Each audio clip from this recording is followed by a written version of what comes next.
delightful symptoms like death, you know.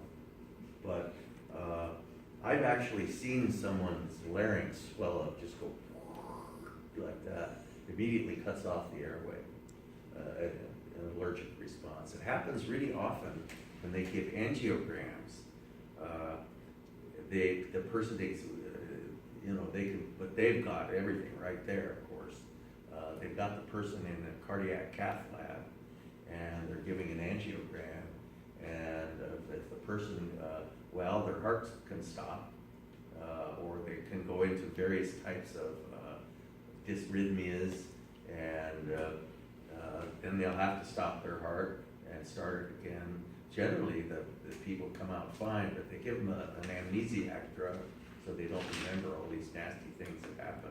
And they've got all the drugs right there for laryngostenosis that results when your larynx swells up like that, completely cuts off your airway. So those are the two most common things you see right away. Or seizures, of course. Okay. So that's the antibody-mediated response. Here is a little reminder of what goes on with the cell-mediated response. Helper T cells can only accept processed antigen. Any kind of T cell can only accept processed antigen. Okay. Helper T cells have it presented with a class 2 antigen presenting protein. What kind of cells possess a class 2 antigen presenting protein? Macrophages, dendritic cells, and B cells. Whereas all the rest of the cells of our body possess class 1 antigen presenting cells, and they could only present antigen to a killer T cell. Now I've made the comment that that will always result in the death of the target cell. It doesn't always. If the killer T cell, if this is the first time the killer T cell has bumped into the antigen, it will become activated, but it may not necessarily have quite enough juice to kill the cell yet. It has to it takes time for it to get all pumped up, and it needs to experience some interleukin-2. If it hasn't experienced any interleukin-2 yet, it probably won't kill the cell that presents the antigen. But this is a necessary part of the killer T cell being activated. Something else that I haven't mentioned much is that a helper T cell, besides its antigen receptor, always possesses a co-receptor called the CD4 receptor. This is important in understanding HIV. The CD4 receptor can only hook onto a class 2, and the CD8 receptor of a killer T cell can only hook on to class 1. Killer T cells, the classier name for killer T cell is cytotoxic T cell. Okay, that's the fancier, more uptown word. So if you hear them called cytotoxic T cells, it's the same thing as a killer T cell. So sometimes killer T cells are called CD8 cells, and sometimes helper T cells are called CD4 cells, just because of their co-receptors. Okay, so this branch of the immune response primarily involves T cells. There are other subsets of T cells besides helper T cells, killer T cells, and memory cells. There are a couple others, but I'm not going to mention them. We can have a pretty complete discussion without muddying the waters any further than we already have muddied them. Okay? So helper T cells possess CD4 co-receptor, just what I just said. Okay? So cell-mediated response. And of course, what are the 3 kinds of cells that have class 2 antigen presenting proteins? Well, macrophages, dendritic cells, and B cells. Okay. What kind of cells use class 1s? All the rest of the cells of our body. Turns out that macrophages, dendritic cells, and B cells can also possess class ones, but it generally does not result in their demise. Because if they do happen to bump into a cytotoxic T cell, that cytotoxic T cell usually is just at the beginning of getting activated and not fully lethal yet. But the simple picture that for tests is that all the cells of our body have class 1 except for those 3 which have class 2. So as far as tests go, that's what we'll know. Okay? And so we could maybe start using the word cytotoxic T cells, which is a little more uptown. Okay? So T cell activation really, besides antigen binding, involves another process called co-stimulation. And this other process, and there's probably more than one other process, all you have to know is antigen binding. Okay? But this we'll talk a little bit about co-stimulation. People are starting to talk about these kinds of things, and there's probably more than just one other step.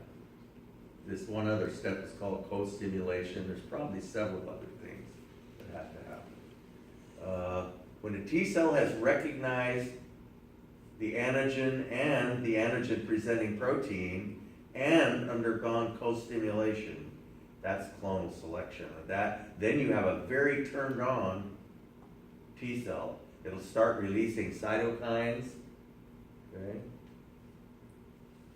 And if it's a killer T cell, it'll start killing other cells of ours. Can cytotoxic T cells kill foreign cells? Like bacteria? No. Nope. They can only kill our cells. So here we see a macrophage has encountered a virus. It eats the virus, kills it. It takes processes some of the viral protein and presents it using a class 2 antigen presenting protein to a helper T cell. The helper T cell releases all kinds of interleukins which pump up killer T cells, which in the meantime are having the same antigen presented to them by a class 1 antigen presenting protein of some other cell in our body that has been virally infected. Okay? And the virus think they're hiding in there, but they're really not, because the class 1 antigen presenting proteins grab some of their antigens and poke them out on the surface and say, hey guys, look what I got.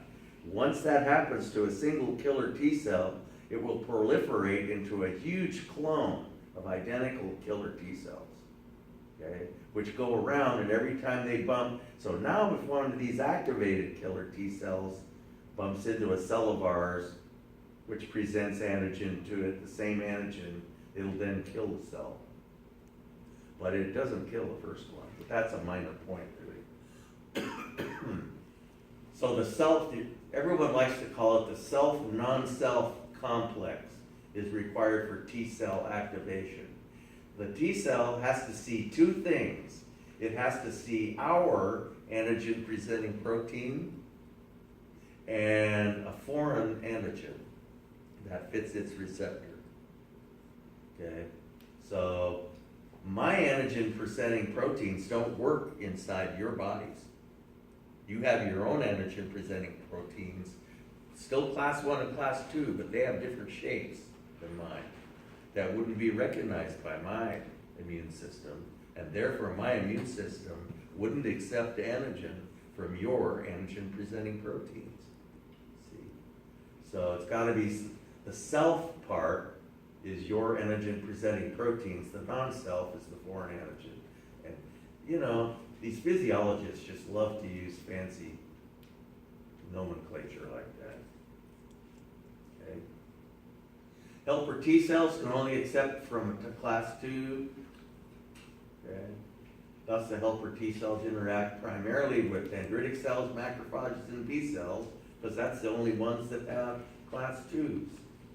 The interleukins they secrete are essential to the function of killer T cells, and they're also essential to the production of antibodies. Okay?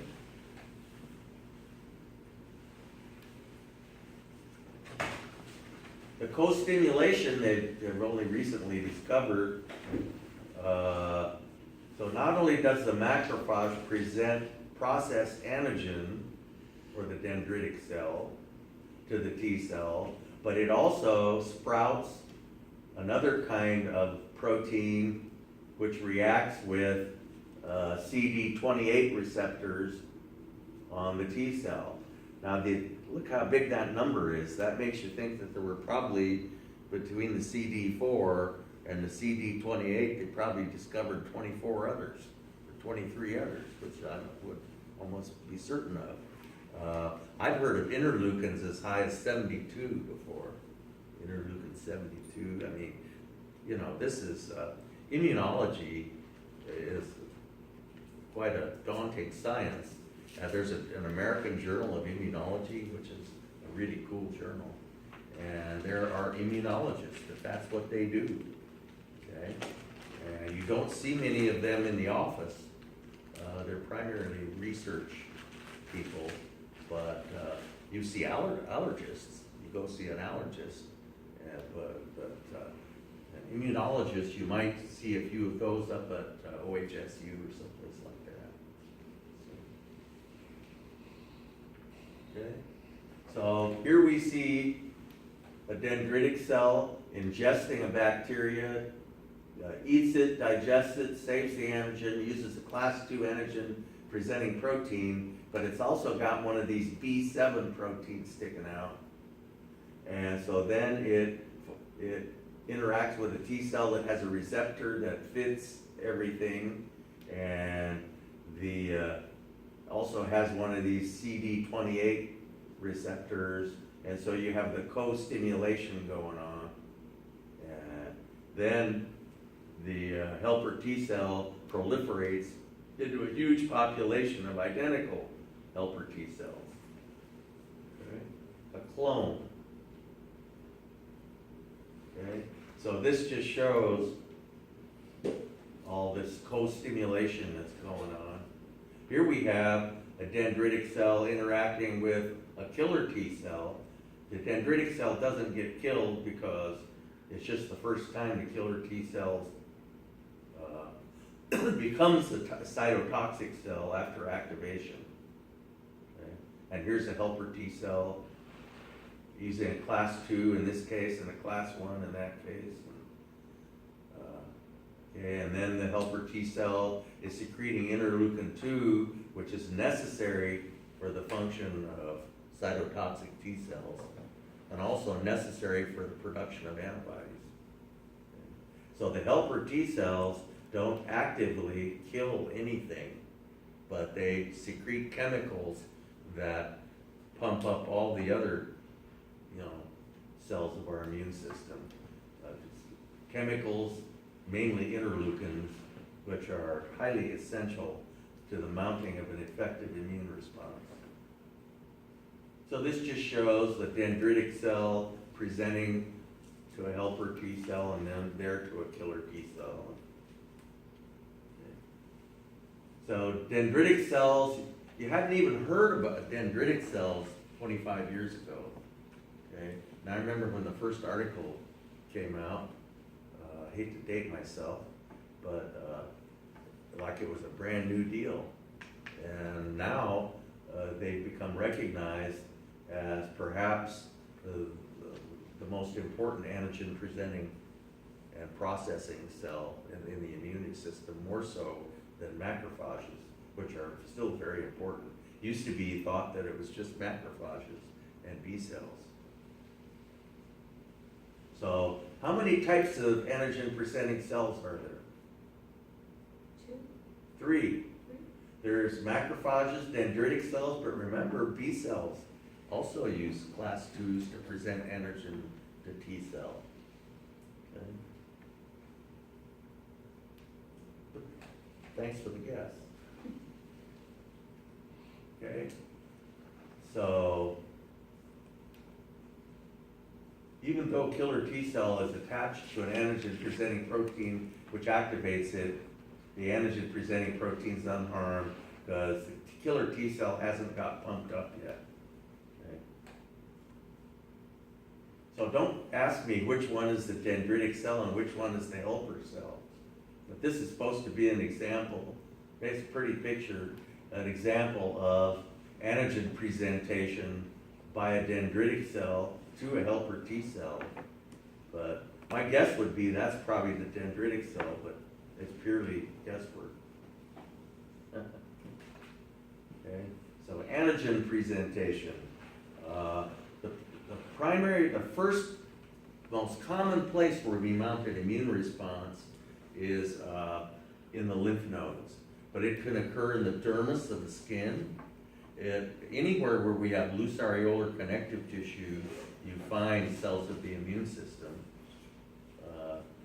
Although the spleen and lymph nodes and other lymphoidal structures, remember, like the tonsils and the Peyer's patches and places like that, they're very common places. So it can happen all different kinds of places, but probably the most common place is lymph nodes. Okay, so this is an old picture, but I like it because it kind of shows what helper T cells do. And helper T cells, first of all, they have to be activated by having the antigen presented to them using a class 2 by an antigen presenting cell. And this was probably before they even knew about dendritic cells in this picture. And so we see the helper T cell, and the macrophage releases interleukin 1. And that, in addition to this interaction and co-stimulation and all that stuff, turns the helper T cell on. The helper T cell proliferates into a huge population of identical helper T cells, all of which have the same T cell receptor, and that interleukin 2 turns on killer T cells and turns on B cells, but this activated helper T cell has a very direct interaction with activated B cells as well. It has to actually attach to them, and the B cell, remember, processes the same antigen that activated the helper T cell, processes it, and uses a class 2 antigen presenting protein to present the antigen to the helper T cell, which then and only then showers this B cell with interleukin 2, and that is the final thing that this needs to go on for the B cell to proliferate into a huge clone of plasma cells, which crank out antibodies. Okay? So that's kind of a nice picture, a little summary as well. Okay, and cytotoxic T cells, if they're already turned on and they attach to a virally infected cell or a cancer cell, they kill it directly. But if this is the first time they bumped into it, it takes them a while to get totally turned on. But always a class 1 with a cytotoxic T cell. So here we see a virally infected cell of our body using a class 1 to present to a cytotoxic T cell. Okay, and the cytotoxic T cell proliferates into a clone of identical cells with identical receptors. Okay. So, and plus, what else do they need to make them immunocompetent? Starting with an I. Interleukin 2. Okay. Cytotoxic T cells can only accept antigen from class 1. Killer T cells only kill our own cells. Okay? Because only our own cells possess antigen-presenting proteins that they would recognize. Bacteria may have antigen-presenting proteins, but they wouldn't be recognized by our T cells. Okay? So, we only recognize our own antigen-presenting protein. But in the case of cancer cells and viral infections, it's necessary to kill our own cells. Okay? So the typical scenario with a virus is it attaches to some receptor on the surface of our cell. It has to attach in order to inject its contents. A virus is not a living thing. It's an inanimate thing, very much like a computer virus. Typically, it's a protein filled with a bunch of DNA or RNA that contains anywhere from 15 to maybe 60 genes, which code for the making of various viral proteins. And once it gets in, it has to be able to attach to something on the surface of the host cell and able to inject its contents. And having done so, then those genes turn the infected cell into a protein factory. And the proteins that are generally made are more viral proteins that are assembled into new viruses. Okay? So it basically turns the host cell into a virus factory. There are two strategies that can be employed by the virus. Either the host cell makes viruses and becomes so stuffed full of them that it ruptures and spews them forth, thus infecting other cells. That, of course, results in the death of the host cell, which is not the best strategy to kill the virus factory. But that's what a lot of them do. The other strategy is, instead of killing the host cell, just to have the host cell make a bunch of viruses and they bud out on the surface and are released that way, and that doesn't result in the death of the host cell. That's what HIV does, is it replicates through budding. Okay? And killer T cells secrete a substance called perforin that acts kind of like a complement, blows a hole in the side of the cell. Okay? And cytokines, the only ones you need to really know about, sort of know what an interferon does, prevents other cells from being invaded by viruses. Interleukin 2 and interleukin 4, good ones to know about. Okay? And interleukin 1 is released by macrophages and dendritic cells, and that enhances T cell activation. Interleukin 2 is the most famous of all of them. Stimulates cytotoxic T cells like crazy and encourages IgG production by plasma cells. Interleukin 4 encourages IgE production. We need to make these cytokines to mount a viable immune response. Okay? The emergence of this toxic shock syndrome resulted in a bunch of research on a new type of antigen that called a super antigen that didn't fit necessarily into the antigenic cleft of a T cell, but sort of interacted with the outside. Here we see the antigen presenting protein and the T cell receptor, and these super antigens would sort of fit on the outside, and their ability to do that resulted in the turning on of a whole bunch more T cells than you really want to turn on. And typical immune response turns on less than 1% of our T cells are involved. But in toxic shock syndrome, about 20% of our T cells are turned on, and basically the patient dies from interleukin poisoning, okay, because of this. And they've elucidated several other super antigens besides the one. It's one made by, I think it's Staphylococcus aureus. It's a really common opportunistic pathogen that's in us and on us and everywhere in our body, and it has some good functions. But if you feed it a bunch of fat, it'll start making toxins that result in food poisoning, like when you make potato salad and leave it on the counter. If you, in this case, it grew in the reproductive tracts of females, and, or rather, the Staphylococcus aureus did, and under those conditions, made this super antigenic toxin, basically. And so these bacteria may be nice a lot of the time, but you do something to change their metabolism, and they'll start making really insidious toxins. Okay? If too large a population of T cells is activated, high cytokine levels may be toxic to the patient. Okay?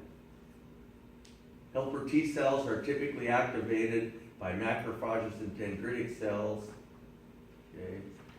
And we've gone through all of that. The APCs process and present antigen and secrete interleukin-1. After co-stimulation, the helper T cell proliferates into a huge population that secrete all these wonderful cytokines. Do helper T cells kill anything? No. Not directly, no. But, so here's how helper T cells act. They get the antigen. This is about 100 years old. Not really, but pretty old. So the macrophage is presenting antigen to a pre-helper T cell, which becomes activated, and it then interacts with B cells and helps activate them, secretes interleukins, and the B cells make antibodies and all that stuff. Killer T cells just attach to abnormal cells, become turned on, and then they go around and be attached to other abnormal cells and kill them. Okay? So T cell activation, macrophages and dendritic cells. Here's a little blurb on a disease called leishmania, which you may have heard of. It's a protozoan disease. A protozoan is a single cell parasite. Okay, maybe you've heard of amoebic dysentery. You've certainly heard of malaria, which is a single cell parasite. But anyway, this leishmania insidiously infects macrophages. And once it gets inside macrophages, which normally eat foreign invaders, the way the macrophage works is to secrete digestive enzymes that kill the foreign invader. But this leishmania insists itself in an endosome, which is resistant to the lysosomes of, the parasite. These digestive enzymes normally would digest the foreign invader, but they can't digest the leishmania because the enzymes can't digest their way through this endosome. And so the leishmania multiplies inside there and eventually will kill the macrophage. But in the interim, some of the proteins from the parasites are grabbed on by a class 2 antigen presenting protein and poked out to the surface, and like the macrophage is saying, help. And so a helper T cell recognizes the foreign antigen, gets turned on by the foreign antigen, and starts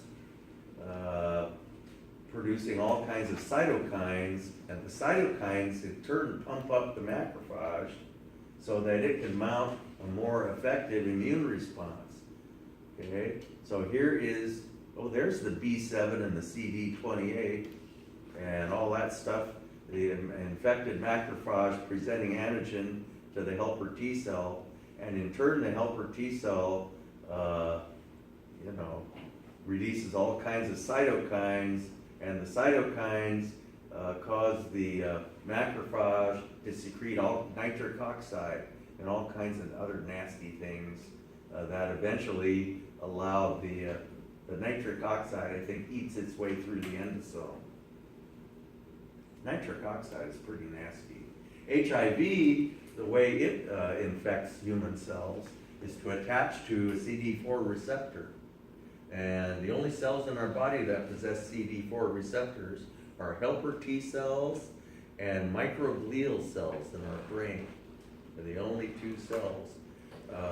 Maybe you've heard of AIDS dementia, where the HIV attacks the microglial cells in the brain. That's how the AIDS dementia results. So they've done a lot of research on HIV, just tons of research. They know just about everything there is to know about the structure of HIV. They've identified all the proteins on its surface and given them little numbers and everything. And basically the way the HIV attaches, it first attaches to the CD4 protein, but then most cells in our body also possess a CCR5 protein. And once the HIV attaches to the CD4, it then attaches to the CCR5, and that allows it to inject its contents into the cell. Well, what they want to do is take these attachment sites away from the HIV. You can't mess around with the CD4 receptor, because if you do, you'll destroy the ability of the helper T cell to accept antigen. So you can't do that. But the CCR5 doesn't seem to be too valuable. And so what they've done is they've elucidated the gene that could, just where the gene is that codes for the CCR5 protein, about the Genome Project. And so now they're trying to figure out ways to sabotage this gene so that people can't make the CCR5 receptor anymore. And they're working on that. You want to sabotage that gene without hurting any of the others. And so that's the latest strategy, and they're having some successes with that. In the meantime, they have all sorts of potent drugs, mixtures, cocktails they call them, that they give patients, which do a pretty good job of treating the symptoms.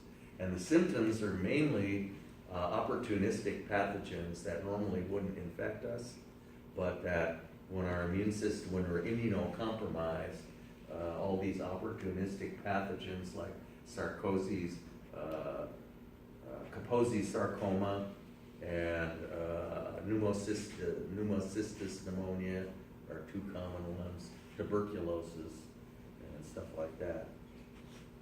And so it just shows the HIV attaching and injecting its contents. And then it actually is a retrovirus which inserts its DNA into the nucleus of the cell and becomes part of the genome of the host cell. And then the host cell, it turns the